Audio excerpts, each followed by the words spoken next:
નમસ્કાર મિત્રો, આપ સર્વેનું મારી યુટ્યુબ ચેનલ એસકે સ્ટડી ટોકની અંદર હાર્દિક સ્વાગત છે. મિત્રો, આજના વિડીયોની અંદર આપણે ચાઇલ્ડ ટ્રેકિંગ સિસ્ટમ વિશે અભ્યાસ કરીશું.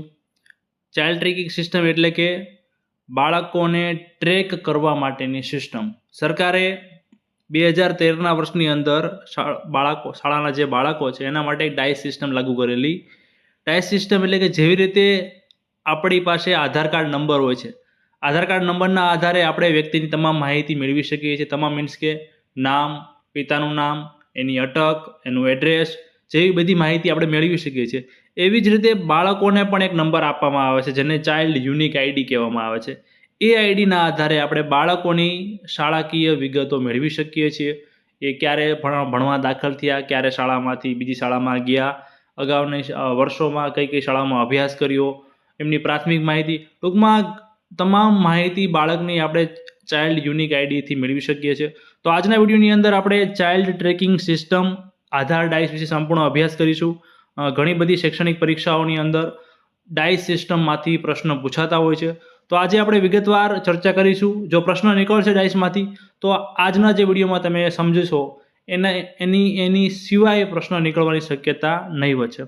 તો વન બાય વન સમજીએ કે ગુજરાત સરકાર દ્વારા 2013ના વર્ષમાં યુનિક આઈડી નંબરનો શૈક્ષણિક દસ્તાવેજમાં ફરજિયાત નોંધવા કે ઉલ્લેખ કરવા માટે જીઆર કરેલો.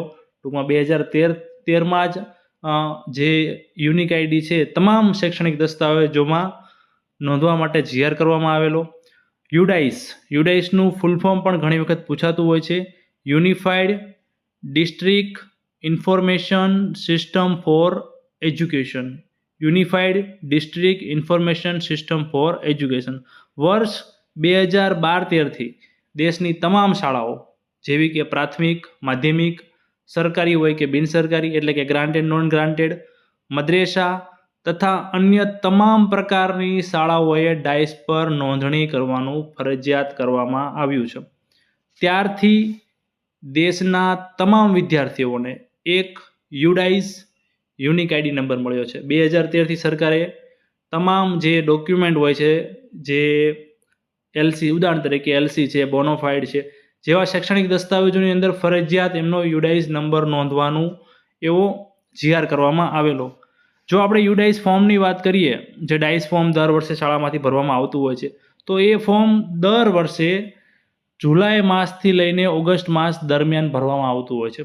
જેમાં બાળકોની ડાઇસ નંબર દીઠ માહિતી ભરવામાં આવતી હોય છે. અભ્યાસની માહિતી, બીજી પ્રાથમિક માહિતીઓ, ધોરણ 1માં જે નવા વિદ્યાર્થીઓ દાખલ થાય છે તો એની માહિતી ભરવામાં આવતી હોય છે. તો તમામ માહિતી જે શાળામાં ડાઇસ ફોર્મ હોય છે જુલાઈ માસથી લઈને ઓગસ્ટ માસ દરમિયાન એની અંદર ભરવામાં આવતી હોય છે. આગળ વાત કરીએ, ડાઇસ કોડ પરથી વિદ્યાર્થીઓની આપણને નીચે મુજબની તમામ વિગતો જાણી શકાય છે. કયા કયા પ્રકારની આપણે વિગતો જાણી શકીએ છીએ? તો બાળકોની પ્રાથમિક માહિતી જેવી કે નામ, અટક, પિતાનું નામ, આ ઉપરાંત બાળકોની જન્મ તારીખ, શાળામાં પ્રવેશ તારીખ એટલે કે બાળક શાળામાં ક્યારે પ્રવેશતું એની તારીખ ડિટેલમાં આપેલું હોય છે. બાળકની જાતિ કઈ છે, બાળકનું ધર્મ કયું છે, અભ્યાસની વિગત, અગાઉના વર્ષોમાં બાળકને કોઈ પણ પ્રકારની ગંભીર બીમારી હતી તો એની પણ વિગતો. ટૂંકમાં બાળકની એ ટુ ઝેડ માહિતીઓ જે ડાઇસ કોડ હોય છે એની અંદર આપવામાં આવેલી હોય છે. હવે મિત્રો, ડાઇસ કોડ કેટલા અંકનો હોય છે? આ તમે જોયું કે આ એક પ્રકારનો કોડ છે. જેવી રીતે આપણે આધાર કાર્ડ નંબર હોય છે તો એને કંઈક સંખ્યા ફિક્સ હોય છે, આટલા અંકનો જ આધાર કાર્ડ નંબર હોય, આટલા અંકનો જ પાન કાર્ડ નંબર હોય. તો ડાઇસ કોડ પણ ફિક્સ હોય છે મિત્રો. જે શાળાનો ડાઇસ કોડ હોય છે એ 11 અંકનો હોય છે. જે શિક્ષકનો જે ડાઇસ કોડ હોય છે એ 8 અંકનો હોય છે. અને જે વિદ્યાર્થીનો ડાઇસ કોડ હોય છે એ 18 અંકનો હોય છે. પરીક્ષામાં સીધો તમને પ્રશ્ન પૂછાઈ શકે છે કે જે શાળાનો ડાઇસ કોડ હોય છે એ કેટલા અંકોનો બનેલો હોય છે. ઓપ્શન આપેલા હોય જુદા જુદા. એવી રીતે અહીંયાથી 3 સીધા બેઠા MCQ નીકળી શકે છે પરીક્ષામાં. શાળાનો ડાઇસ કોડ ફરી વખત યાદ રાખજો, 11 અંકનો હોય છે. શિક્ષકનો જે ડાઇસ કોડ છે એ 8 અંકનો હોય છે. અને જે વિદ્યાર્થીનો જે ડાઇસ કોડ છે એ 18 અંકનો હોય છે. મિત્રો, જે ડાઇસ કોડ જે બને છે એ પણ એક પેટર્નથી બનતો હોય છે. તો કઈ રીતે ડાઇસ કોડ જે છે એ બનાવવામાં આવતો હોય છે? તો પહેલાં શાળાના ડાઇસ કોડની વાત કરીએ. જે શાળાનો ડાઇસ કોડ છે એના પહેલા બે અંક છે, પહેલો અને બીજો, એ પહેલા બે અંક જે તે રાજ્યનો કોડ દર્શાવે છે. ગુજરાત રાજ્યનો કોડ 24 છે. ગુજરાત રાજ્યની તમામે તમામ શાળાઓનો ડાયસ કોડ 24થી જ સ્ટાર્ટ થતો હશે. એ દર્શાવે છે કે એ બધી શાળાઓ ગુજરાતની અંદર આવેલી છે. જો કોઈ મહારાષ્ટ્રની શાળાઓ હશે તો એનો કંઈક ડાયસ કોડ અલગ હશે. ટૂંકમાં પહેલા બે જે અંક છે એ જે તે રાજ્યનો કોડ દર્શાવે છે. એના પછીના જે બે કોડ છે એ બે અંક છે એ જિલ્લાનો કોડ દર્શાવે છે, બીજો અને ત્રીજો. એ પછીના જે ત્રીજો અને ચોથો જે કોડ છે, પહેલો બીજો અંક છે એ રાજ્યનો કોડ દર્શાવે છે, બીજો ત્રીજો અંક છે એ જિલ્લાનો કોડ દર્શાવે છે, ચોથો પાંચમો કોડ એ તાલુકાનો કોડ દર્શાવે છે. એના પછીના જે 3 અંક છે એ ગામનો કોડ દર્શાવે છે અને છેલ્લા બે અંક છે એ શાળાનો કોડ દર્શાવે છે. આમ કરીને ટોટલ જે 11 અંકનો એક સંખ્યા બને છે. એવી રીતે શાળાનો કોડ તૈયાર થાય છે. પરીક્ષામાં અહીંયા ઘણા બધા, જો પેપર સેટરે પ્રશ્ન પૂછવા હોય તો ઘણા બધા પ્રશ્ન પૂછી શકે છે. આ વસ્તુ તમારે યાદ રાખવાની રહેશે. પહેલું તો શાળાનો કોડ કેટલા અંકનો હોય, તો શાળાનો કોડ મિત્રો 11 અંકનો હોય છે. બીજું, પરીક્ષામાં પ્રશ્ન બીજો કઈ રીતે પૂછાઈ શકે છે કે ગુજરાત રાજ્યનો કોડ ડાયસ કોડની અંદર નંબર શું છે, તો 24 છે. બીજું, જે શાળાનો ડાયસ કોડ હોય છે એમાં પાંચમો અને છઠ્ઠો અંક જે છે એ શું દર્શાવે છે, તો તાલુકાનો કોડ દર્શાવે છે.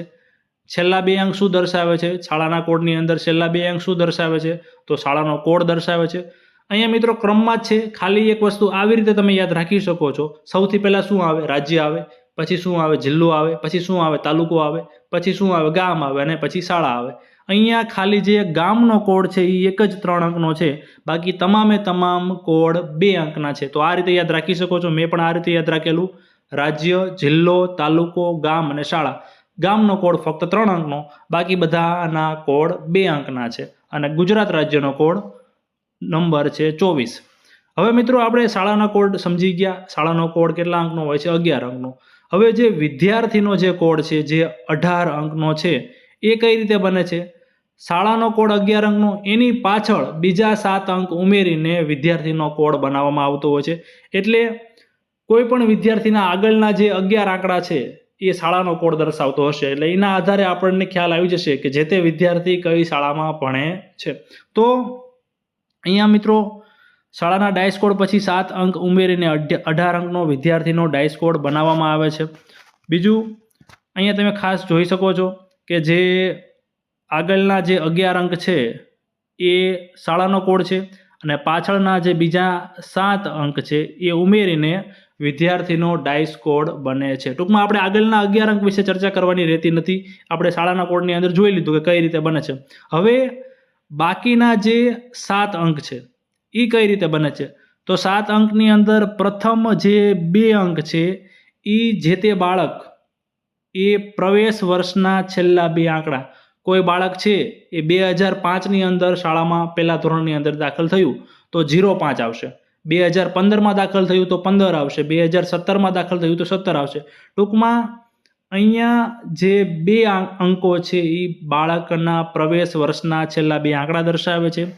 એ પછીનો જે અંક છે એ કુમાર છે કે કન્યા એ પણ દર્શાવે છે. જો બાળક કુમાર હોય તો 1 અને બાળક કન્યા હોય તો 2 એ સૂચિત કરે છે. એ પછીના જે 4 આંકડા છે એ 4 આંકડા બાળકનો રજિસ્ટ્રેશન નંબર, જે ડાયસ સિસ્ટમ છે એની અંદર બાળકનું રજિસ્ટ્રેશન થાય તો એક આપણે કેમ ક્રમમાં ઊભા હોય તો પહેલો, બીજો, ત્રીજો, ચોથો, તો એવી રીતે રજિસ્ટ્રેશન નંબર દર્શાવે છે. સિરિયલ નંબર, આપણે કેમ સિરિયલ નંબર કે એ સિરિયલ નંબર દર્શાવે છે. તો મિત્રો આખા ડાયસ સિસ્ટમ વિશે તમે બાળકોનો આખો ડાયસ કોડ કઈ રીતે તૈયાર થાય તમે સમજી ગયા હશો કે શરૂઆતના જે 11 અંક છે એ શાળાનો કોડ દર્શાવે છે. શાળાના કોડની પાછળ બાળક કયા વર્ષમાં દાખલ થયું તો એના 2 આંકડા લખી નાખવાના. કુમાર હોય તો 1, કન્યા હોય તો 2 અને એનો સિરિયલ નંબર. તો આ રીતે 18 અંકનો બાળકનો ડાયસ કોડ જે છે એ તૈયાર થતો હોય છે. અહીંયાથી પણ ઘણા બધા પ્રશ્નો MCQની અંદર નીકળી શકે છે. ગુજરાત રાજ્યનો ડાયસ કોડ નંબર 24 છે. મિત્રો આપણે અગાઉ ચર્ચા કરી એ મુજબ ગુજરાત રાજ્યનો ડાયસ કોડ નંબર કેટલો છે, 24 છે. શાળા છોડ્યાના પ્રમાણપત્રમાં હવે ફરજિયાત ડાયસ કોડ લખવાનો રહે છે. આ નંબરથી ભૂતકાળની તમામ માહિતી જાણી શકાય છે. મિત્રો આપણે અગાઉ ચર્ચા કરી એ મુજબ બાળકની તમામ વિગતો, ભૂતકાળમાં ક્યાં ભણેલા, કેટલા ધોરણથી કેટલા ધોરણ સુધી ભણેલા, ભૂતકાળમાં એની તમામ વિગતો, ટૂંકમાં અભ્યાસની વિગતો, આ ઉપરાંત જે પ્રાથમિક માહિતીઓ હોય છે એ તમામ માહિતીઓ આપણને એના ડાઇસ નંબર ઉપરથી મળી જાય છે. આગળ જોઈએ, યુડાઇસ કોડની મદદથી udice+.gov.in પરથી શાળાનો રિપોર્ટ કાર્ડ ડાઉનલોડ કરી શકાય છે. આ ભારત સરકારની વેબસાઇટ છે. તમારો જે યુડાઇસ નંબર છે એ નંબર નાખીને તમે રિપોર્ટ પણ મેળવી શકો છો મિત્રો. તો આવી રીતે ડાઇસ સિસ્ટમ કામ કરે છે. શાળાનો ડાઇસ કોડ, શિક્ષકનો ડાઇસ કોડ અને વિદ્યાર્થીનો ડાઇસ કોડ. ઘણા કહેતા સાહેબ તમે શિક્ષકના ડાઇસ કોડ વિશે ન સમજાવ્યું કઈ રીતે બને છે, પણ મિત્રો એ બાબતે ખાસ કંઈ પેટર્નના કંઈ એવા પ્રશ્નો પૂછાતા નથી. અહીંયા આપણે ડાઇસ કોડ વિશે જેટલું પણ સમજાવ્યું, પરીક્ષાની અંદર જો ડાઇસમાંથી પ્રશ્ન પૂછાશે તો આની બહારનું કંઈ નહીં હોય, હું ગેરંટી સાથે કહું છું. મિત્રો વિડીયો ગમ્યો હોય તો વિડીયોને લાઇક કરજો. ખાસ જો તમારે વિડીયોમાં જે ભણાવ્યું એની PDF જોઈતી હોય તો ટેલિગ્રામ ચેનલમાં જોડાઈ જજો. આપણે તમામ જે વિડીયો યુટ્યુબની અંદર મૂકીશું એ તમામ વિડીયોની PDF ટેલિગ્રામ ગ્રુપમાં મૂકવાના છીએ. તો ખાસ ટેલિગ્રામ ગ્રુપમાં જોડાઈ જજો. ટેલિગ્રામ ગ્રુપની લિંક વિડીયોના ડિસ્ક્રિપ્શન બોક્સમાં આપેલી છે. આવી નવી કોઈ પણ અપડેટ માટે આપણી ચેનલ SK અપડેટને સબસ્ક્રાઇબ કરજો અને ખાસ બાજુમાં આપેલા બેલ આઇકનને પણ દબાવી દેજો, જેથી હું કોઈ પણ વિડીયો મૂકું તો તમારા સુધી પહોંચી જાય. ધન્યવાદ.